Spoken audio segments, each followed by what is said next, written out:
Este tema también es muy interesante, es complejo el tema, hay mucho que leer. Obviamente es una especialidad, ¿verdad? La nefrología. Entonces, hay que entender la parte fisiológica, pues si a alguien le interesa esa parte, puede irse por la vía endocrinológica o directamente por la nefrología. En el extranjero hay unidades que hay de trasplante renal. Entonces estaba viendo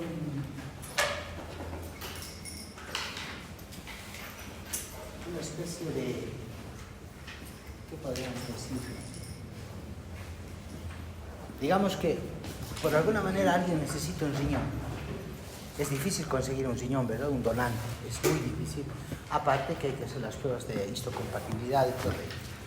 Pero si tú te contactas con una institución en la India, en la parte de África y por ahí, te lo pueden conseguir el riñón y aquí es poniendo plata. ¡Pah! Es como decir, aterido. ¿Qué es lo que hacen ellos?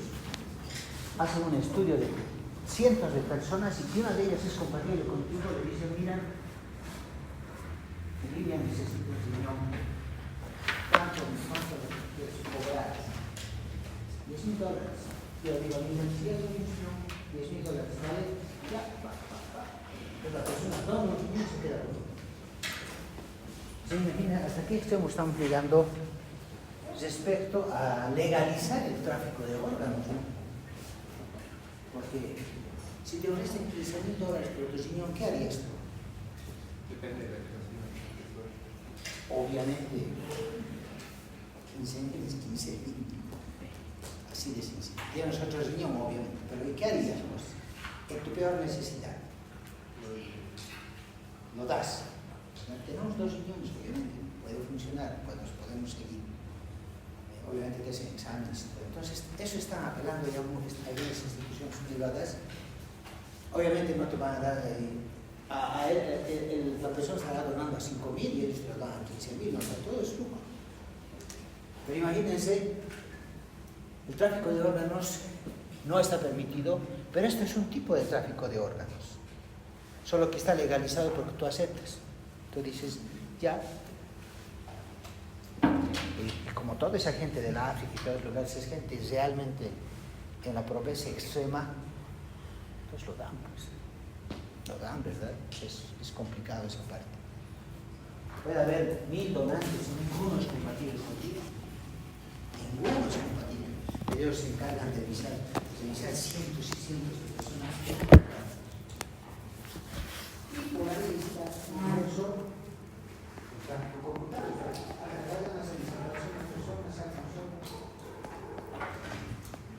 Bien, clínicamente hablando, ¿por qué nos interesa saber la fisiología renal? Porque lamentablemente hay patologías que dañan los riñones. La hipertensión es una de ellas.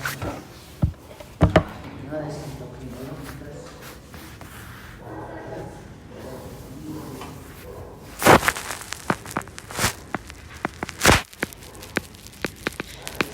Cálculos renales, agenesia renal,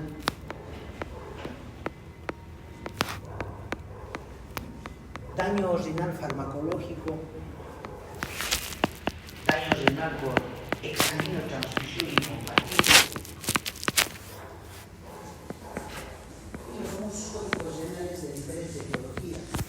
Una de las etiologías es presencia de cálculos en la parte renal y te provocan ese famoso dolor de espalda, pero no puedes ni parar ni sentar ni echar. Entonces, diariamente las personas viven con situaciones, con signos de sintomatología renal, y nosotros lo que hacemos es semiología, vemos fundamentalmente si es el caso, pulmoperfusión, signos renolaterales y demás, y nos enfocamos en esta parte, en la parte renal. Es bueno recordar algunas situaciones anatómicas para entender mejor el funcionamiento. El riñón está ahí por algo. El riñón es un filtro. Y cuando el riñón no filtra bien, está mal en ese proceso de filtración, pues tenemos un equipo que puede ayudar en eso, ¿verdad? Y ese es el dializador. Personas que tienen insuficiencia renal, pues ya pueden conectarse a un riñón artificial, como se llama, y no es otra cosa que el aparato de diálisis. Eso te puede salvar la vida, obviamente, pero tiene un costo. Son terapias continuas. La calidad de vida ya no es la misma, ¿verdad? Aparte que si antes costaban 500, 1.800, una diálisis, ahora cuánto costarán. Depende de si la comer riñón al caldo, a ver si se hace algo de eso, pero está carísimo, eso es una locura. Y las instituciones ya no pueden empezar a hacer servicios hasta que punto van a estar servicios complicados. Bien, riñones en general, 2 riñones, cada quien con un paquete vasculonervioso. La irrigación renal está dada por la arteria renal y tiene sus afluentes, las arterias interlobulares, arciformes, interlobulares radiales y arterias afferentes. También tiene capilares, glomerulares. Y la función principal del riñón, como es un filtro, pues es la filtración de sólidos y líquidos, excepto las pequeñas macromoléculas que no pueden ser filtradas por el riñón. Entonces ahí está el esquema anatómico, recuerden, tiene la forma de una roto, guisante, y cumple una función, aparte de la filtración, una función hormonal, gracias a una glándula que está a manera de sombrerito de arriba, que es la glándula suprarrenal. La unidad anatómica fisiológica funcional del riñón es la nefrona.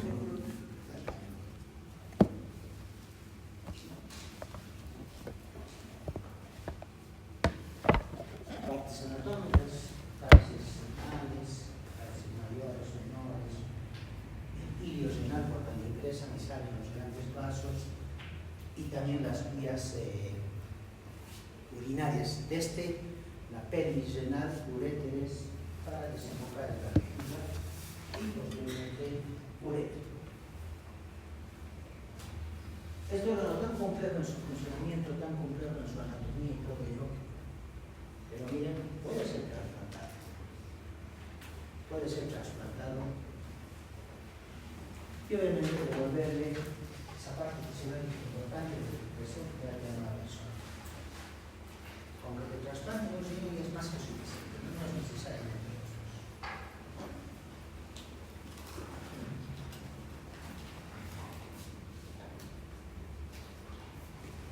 Ahí está un poquito del cuadro anatómico sobre la arteria renal.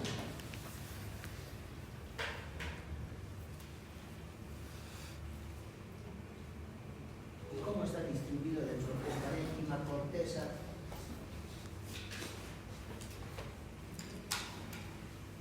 Tronco principal siempre la arteria renal.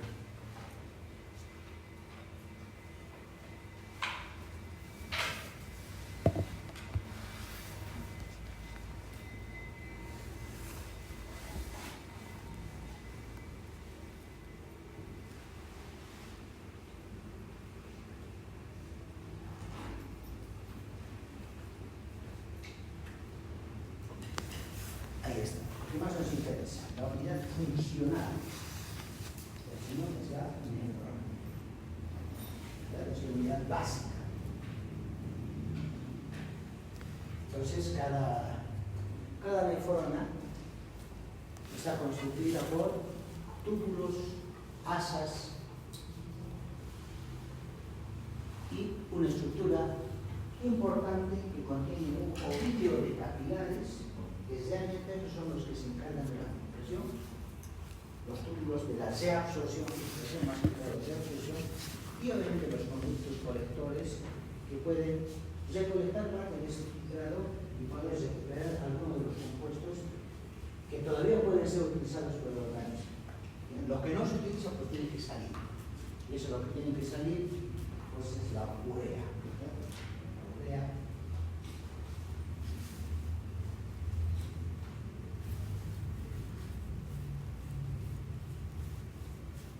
Entonces, si es que esta parte se daña, pues se va a dañar todo el riñón. Porque esta es la unidad funcional. Por aquí tiene que circular la sangre,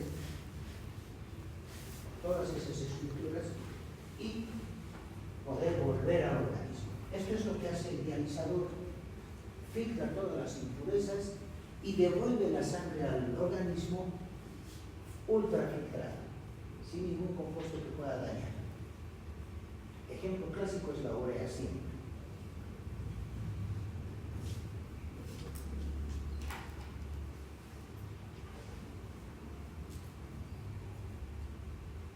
Y para realizar una diálisis, pues tienes que unir las arterias, una arteria con una vena, a través de un puente, ¿verdad? Y se escucha un sonido medio especial cuando está procediéndose a la diálisis, porque estamos intercomunicando una arteria con una vena gracias a un bypass arteriovenoso, que puede ser a nivel de la muñeca, a nivel del cuello también.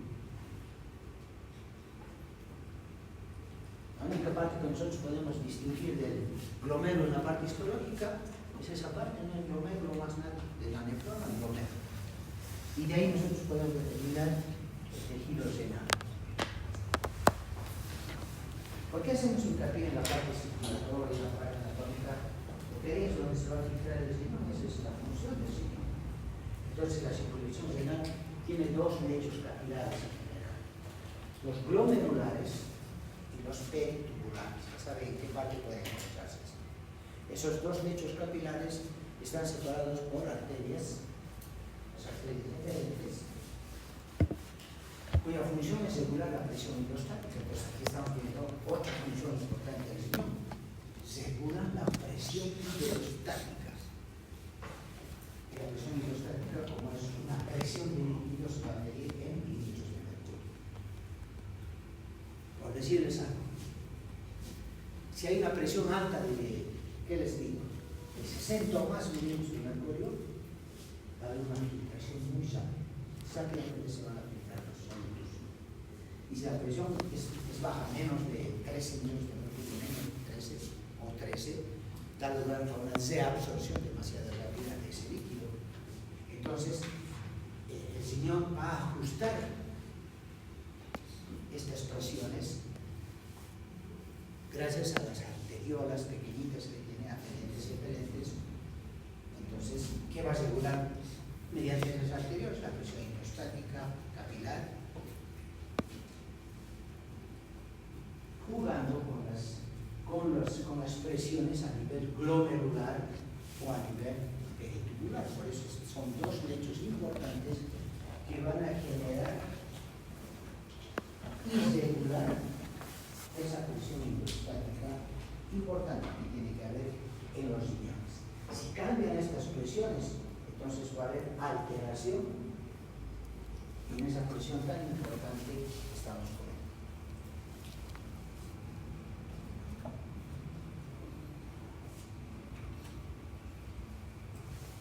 Ahora el riñón también tiene una circulación venosa, ¿verdad? Aparte de la arteria, una circulación venosa.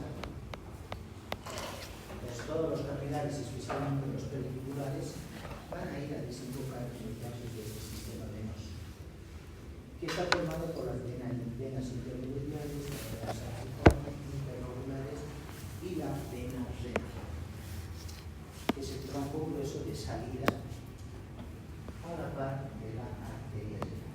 Toda arteria tiene su vena, por eso decimos paquete vasculonervioso.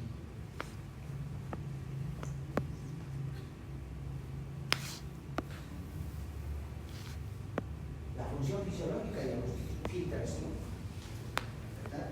Filtración.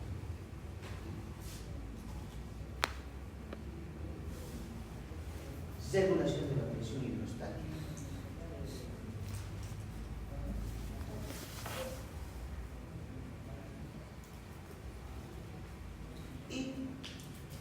formación de la orina. Exacto. ¿Y para qué se forma la orina? Pues para eliminar todas las sustancias últimas del metabolismo celular.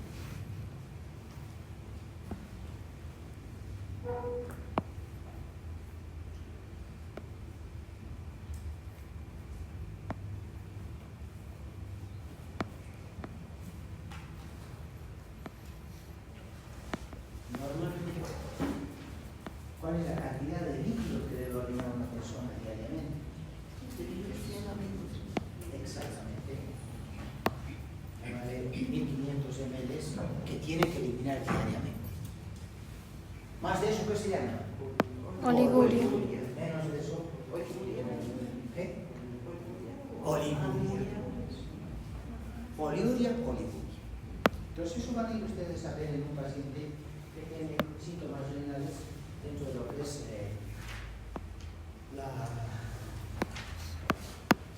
la evolución de día a día, ¿verdad? Si el paciente ha orinado, no ha orinado, cuántas veces, con qué frecuencia. Entonces, la mejor manera de valorar el estado renal, ¿cuál será? Midiendo las dosis horarias. ¿Cuál será la mejor manera de valorar los compuestos que tienen que eliminar el riñón? Mediante la orina de 24 horas, clearance de la creatinina, de la urea.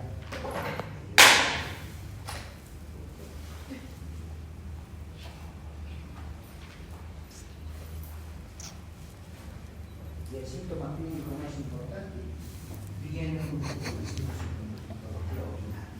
una orina normal, pues no tiene una concentración fuerte, no tiene tampoco un color muy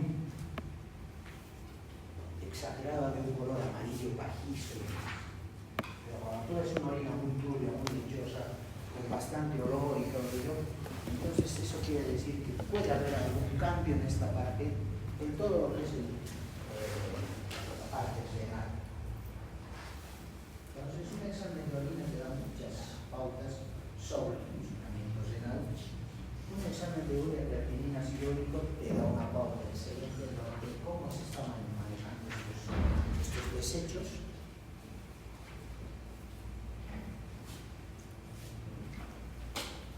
Y obviamente si encontramos rastros de sangre en orina, también te da una pauta de que algo está pasando. Por eso se solicita hematuria, se cataloga la hematuria. A veces no es evidente la hematuria, no ves una orina rosadita, pero puedes testear mediante tiras reactivas realmente si hay una microhematuria.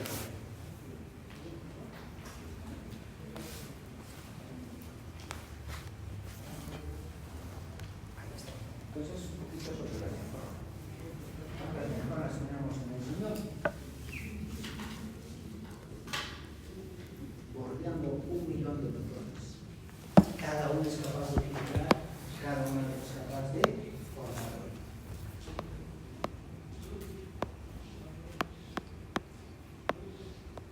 Si orinas mucho, pues algo.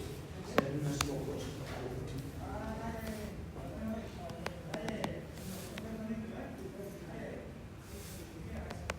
Entonces, según avanza la edad, este número que estamos viendo, entre 800.000 o 1 de personas, va a ir reduciendo el 10% cada año.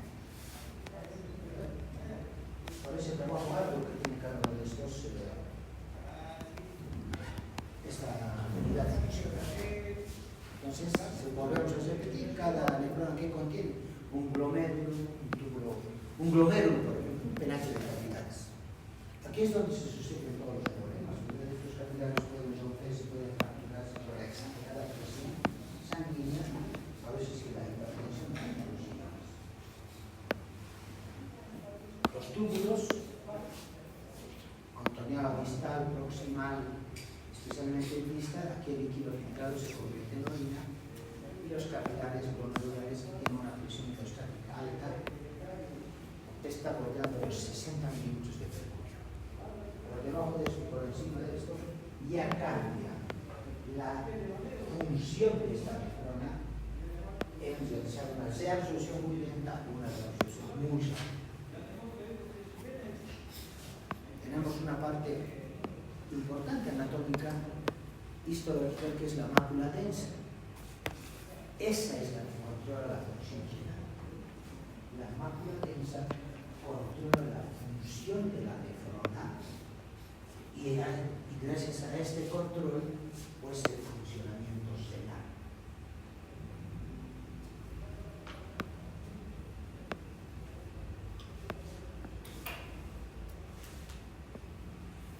Conductos colectores. ¿Por qué se llama así? Ahí, el nombre lo visito.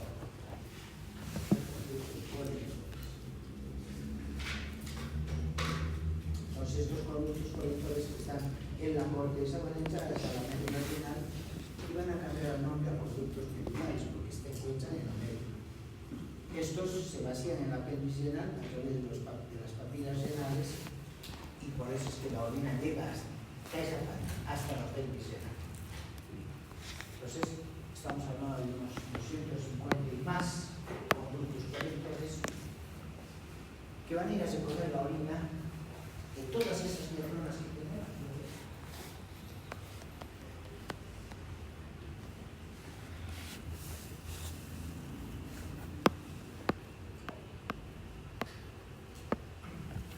Y vos vas y te tomas unas chelitas y lo fuerzas a recolectar más rápidamente para eliminar. Y al hacer esto, la nefrona hasta obviamente electrolitos y todo eso. Por eso a una persona orina muchísimo, no solo en estado católico, sino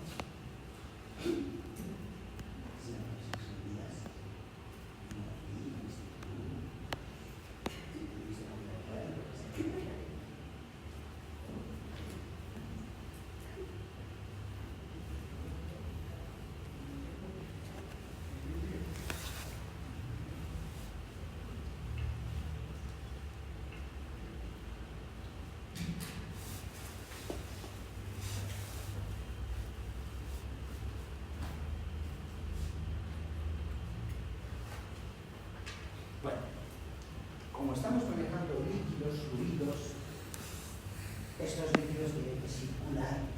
Si tienen que circular, pues tiene que haber una presión. La presión de filtración es importante. Nos decimos presión hidrostática. Es esa presión de agua, ya sea en forma de orina o la misma circulación sanguínea, que va a generar este tipo de presiones. Y obviamente la presión arterial interviene acá para darle al riñón una presión de circulación y una presión de filtración. Si tienes una hipotensión, ahí está el problema. Si tienes una hipertensión, ahí está el problema. Entonces hay presiones en todas las partes de esta nefrona.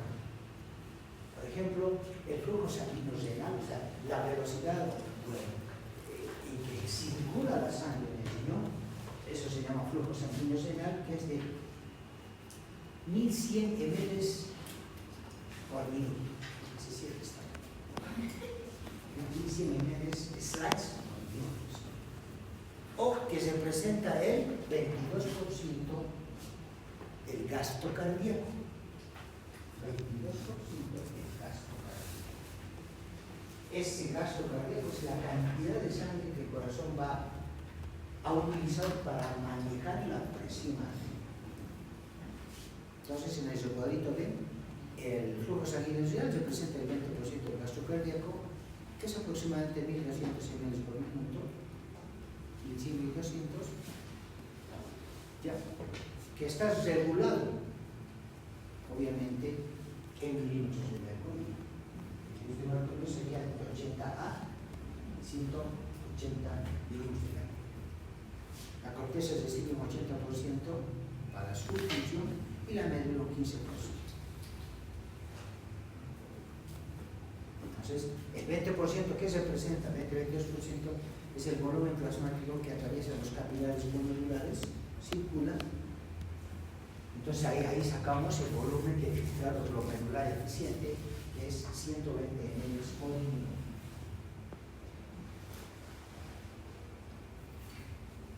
Si nosotros medimos en diferentes lugares el flujo sanguíneo renal, ¿verdad? En milímetros de mercurio, sacamos el Así que en la arteria renal va a ser de 80 a 170 milímetros de mercurio, tronco braquial.